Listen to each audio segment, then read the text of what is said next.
ఆత్మీయులారా, ఇవాళ గురువారం, శుభ గురువారం. గురువును జ్ఞాపకం చేసుకునే గురువారం, గురు సన్నిధిని స్మరించే గురువారం. ఆ విధంగా మనకు ఒక వారం మొత్తంలోనూ ఎంతో విశిష్టమైన రోజు గురువారం. ఈరోజు సాయి సుధాలహరికి శుభస్వాగతం.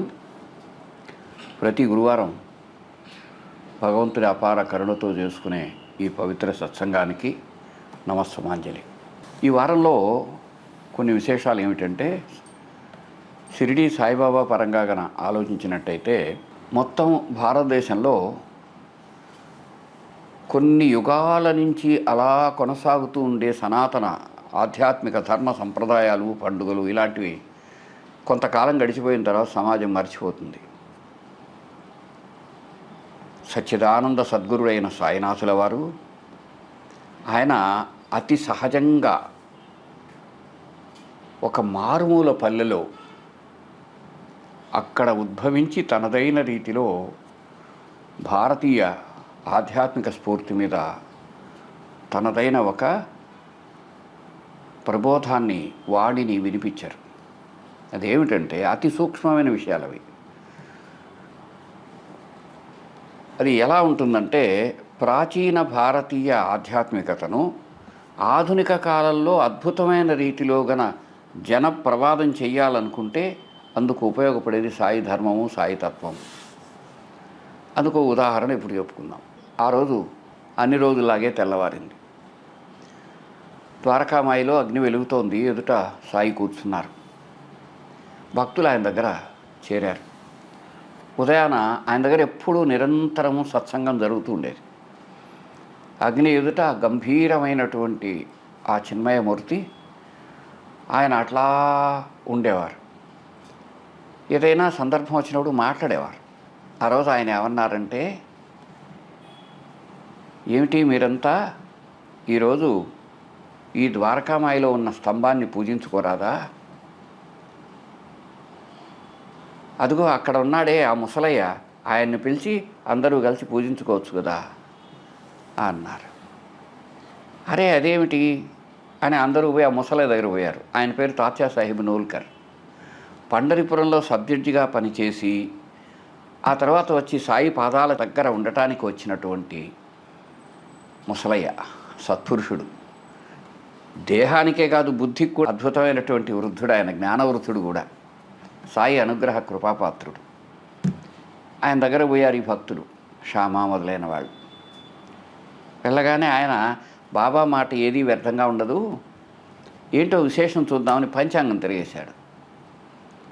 అప్పుడు మొత్తం భారతదేశంలో ఉండే వాళ్ళందరి దగ్గర పోయి, ఈరోజు విశేషం ఏంటంటే ఎవరు చెప్పే రోజులు కాదు, మర్చిపోయారు. ఆ రోజు ఆషాఢ పూర్ణిమ. ఏమిటి ఆషాఢ పూర్ణిమ? ఇప్పటికిప్పుడు మనం అనుకుంటే మనలో చాలామందికి కూడా గుర్తుండదు. ఒకవేళ సాయిబాబా పరిచయమైన వాళ్లకు, సాయిబాబా గుళ్ళకి వెళ్ళే వాళ్లకు కొద్దిగా ఏదైనా స్ఫురిస్తే స్ఫురించవచ్చు. అప్పటి వాళ్ళు అట్లాగే ప్రశ్నార్థకంగా చూశారు.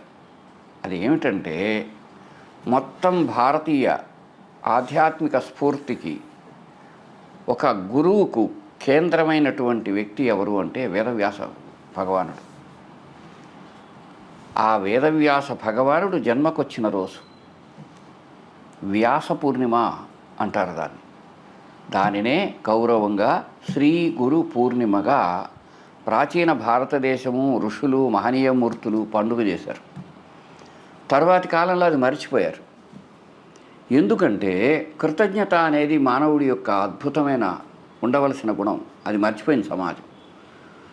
వేదవ్యాసుడు మొత్తం భారతదేశానికి వేదాలను విభజించి అష్టాదశ పురాణాలను విలేఖనం చేసి ఆ వేదాంత సారమైన ఉపనిషత్తులను, తర్వాత అందులోంచి సారంగా ఏర్పడినటువంటి బ్రహ్మసూత్రాలను విలేఖనం చేసి భగవద్గీతకు రూపకల్పన చేసి భారతాన్ని, భాగవతాన్ని ప్రసాదించి, అది ఇది అననేలా భారతదేశంలో ప్రతి మనిషి తప్పనిసరిగా తన జీవితకాలంలో అనుసరించవలసిన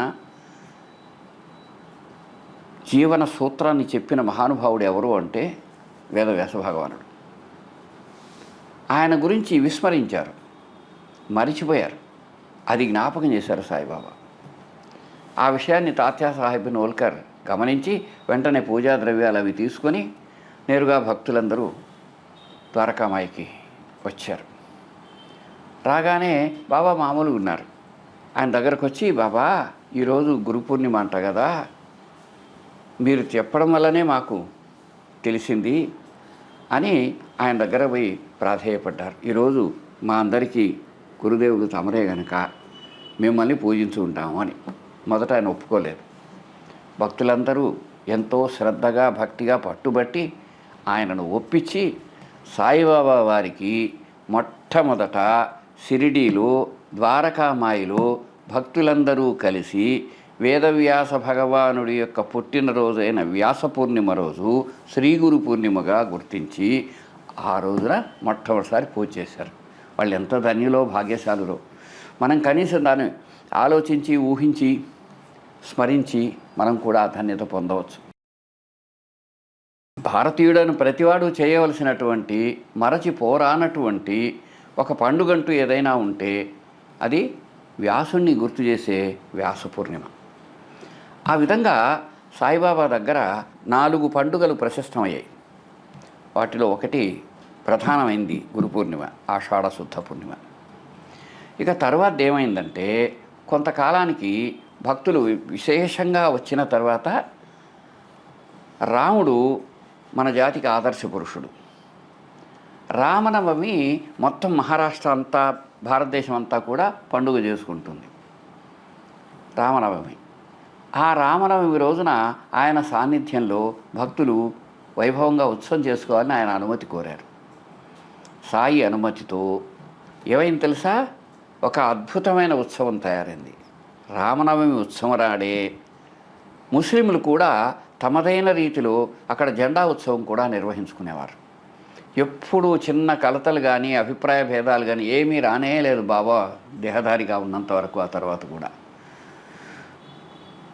ఒక అద్భుతమైన రీతిలో అందరూ కలిసి, దైవం ఒక్కడే, ఈ మతాలు వీటన్నిటికంటే కూడా మానవీయమైనటువంటి ఒక అద్భుతమైన రీతిలో శ్రీరామనవమి ఉత్సవాన్ని బాబా సాన్నిధ్యంలో ప్రారంభించడం జరిగింది. దాన్ని బాబా అనుమతించారు. అది రెండవ సందర్భం.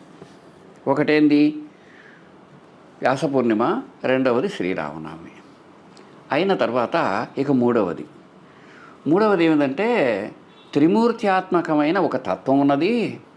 అంటే బ్రహ్మ విష్ణు మహేశ్వరులు కలిసి సృష్టికర్త, పోషకుడు, తర్వాత లయకర్త అయినటువంటి పరబ్రహ్మ స్వరూపం ఒకటే అయిన స్థితిని దత్తాత్రేయుడు తనను తాను మానవాళి అభ్యున్నతికి దత్తం చేసుకున్నవారు అనే అర్థంతో ఒక సంప్రదాయం ఉంది.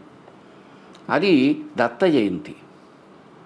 దత్త జయంతి మెల్లగా బాబా యొక్క సాన్నిధ్యంలో జరిగే పండుగలలో ఒక ప్రవేశం సంపాదించుకుంది. ఏ పండుగైనా వైభవంగా భక్తులందరూ ఒక చోట చేరి సాయి యొక్క అనుగ్రహ కృపా విశేషాన్ని పొందడం విశేషంగా ఉండేది.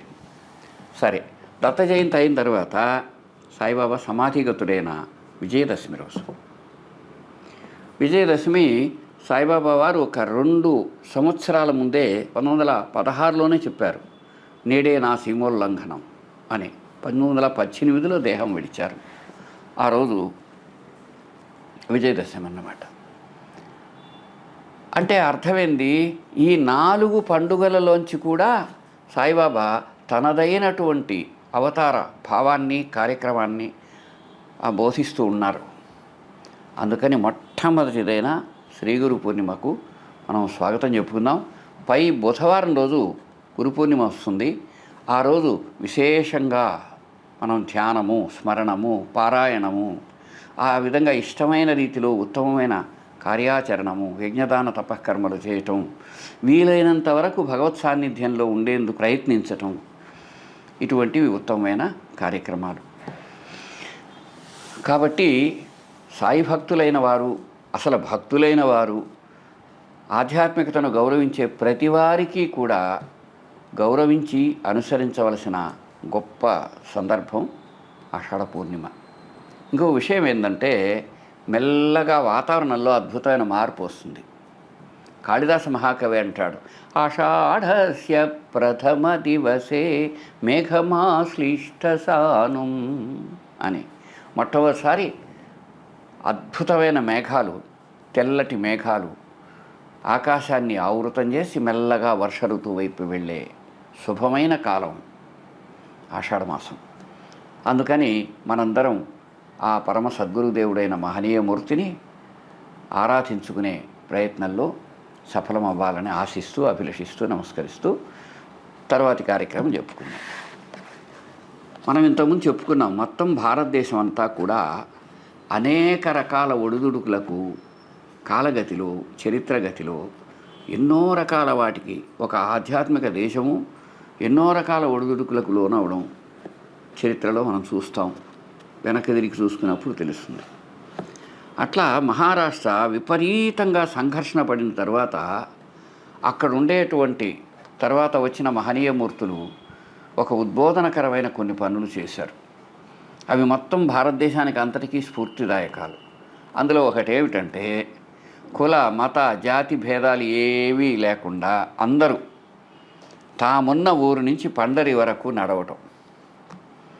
ఆ నడిచేటప్పుడు ఒక నియమం, భగవన్నామం చేయాలి, ఏ భేదం పట్టించుకోకూడదు, అందరూ ఒకటిగా ఒకరి కోసం, ఒకరు అందరి కోసం కలిసి ఉండటం. అటువంటి ఒక ఉద్యమము వార్కరీ అంటారు. అది మరాఠీ భాష. ఆ వార్కరీ ఎల్లుండి ఉదయానికి పండరిపురం చేరుతుంది. 21 రోజుల పాటు కొనసాగి 200 చిల్లర కిలోమీటర్ల దూరం ఉండే మన పూనా దగ్గర నుంచి బయలుదేరి, పూనా దగ్గర దేహు, అలండి అని 2 ఊర్లు ఉన్నాయి. అవి తుకారాం తర్వాత జ్ఞానేశ్వరుడి వాళ్ళ సొంత ఊర్లు. అదేవిధంగా ఇంకా కొన్ని ప్రదేశాల నుంచి కూడా భక్తులు ఏం చేస్తారంటే వార్కరీ చేస్తారు. వారి అంటే యాత్ర అని. దానికి అనేక అర్థాలు ఉన్నాయి. మనం గజానన చరిత్రలో దాన్ని వివరంగా చెప్పుకున్నాం 156వ పేజీలో. మొత్తం మహారాష్ట్ర అంతా కూడా ఒక సచేతనమైన భావస్ఫూర్తి పొందుతుంది. ఎంత అద్భుతంగా ఉంటుందంటే, నామస్మరణాదన్యోపాయం నహి పశ్యామః భవతరణే. కలియుగంలో నామస్మరణమే తరుణోపాయం. ఊరికే నామం కాదు, నామం చేస్తూ దానిని అనుభూతి చెందుతూ భగవంతుణ్ణి అనన్య భావనతో స్మరిస్తూ తానున్న చోటు నుంచి పండరి వరకు నడకయాత్ర కలిసి కట్టుగా చేయటం అద్భుతమైన క్రమశిక్షణ ఉంటుంది. మీకు ఎప్పుడైనా అవకాశం ఉంటే ఈ రోజులలో పూనా నాగపూర్ రోడ్లో కనుక మనలోనో దేంట్లో వెళ్ళినా కూడా ఆ వైభవోపేతమైన ఆ వార్కరీ ఆ యాత్రను అనేక చోట్ల చూడవచ్చు. ఒక జాతి చైతన్యవంతం, సచేతనం కావటం అక్కడ మనకు కనిపిస్తుంది. అది గొప్ప భావ విప్లవ ఉద్యమం అది. అందుకని అది పండరిపురం చేరేటువంటి శుభ సమయం ఎల్లుండి. అందుకు ముందుగా జరుగుతున్న సత్సంగం కనుక ఆ వార్కరికి, అందులో నడుస్తున్న భక్తులందరి హృదయాలలో ఉండే పరమాత్ముడి దివ్య పదారవిందాలకు నమస్సుమాంజలి ఘటించుకొని ఒక్కసారి సంతోషాన్ని పొందుదాం. తర్వాత ఈ వార్కరీ ఉద్యమం ద్వారా ఏం జరిగింది అంటే, నిజమైన ఆధ్యాత్మికత, భగవంతుడి దృష్టిలో మానవులంతా ఒక్కటే అని అందరూ కలిసి చేసే ఒక అద్భుతమైన సందర్భం అది. దాన్ని స్మరిస్తాం. అదేవిధంగా బాబా ఎలా ఉండేవారంటే, ప్రతి ఉత్తమమైనటువంటి కార్యానికి ఆయనదైనటువంటి ఆశీస్సు లభిస్తూనే ఉండేది. నా భక్తుడైన వాడు ఎప్పుడు ఎక్కడ ఏ ఉత్తమ కార్యం చేసినా దానికి నా ఆశీస్సు ఉంది అని ఎన్నోసార్లు ఆయన చెప్పారు. కాబట్టి మిత్రులారా, సోదరులారా, పవిత్రమైన ఈ సందర్భంలో మనం గురు పూర్ణిమకు సమాయత్తం అవుదాం. వార్కరీ ముగింపు దశలో ఎంతోమంది భక్తులు తమదైన రీతిలో వాళ్ళ యాత్రా పరిసమాప్తిలో మానసికంగా మనం కూడా పాల్గొందాం. సాయి కృపకు మనందరం పాత్రలు అవుదామనే మాటే ఈనాటి సత్సంగానికి భరతవాక్యం. ప్రస్తుతానికి సెలవు. నమస్కారం.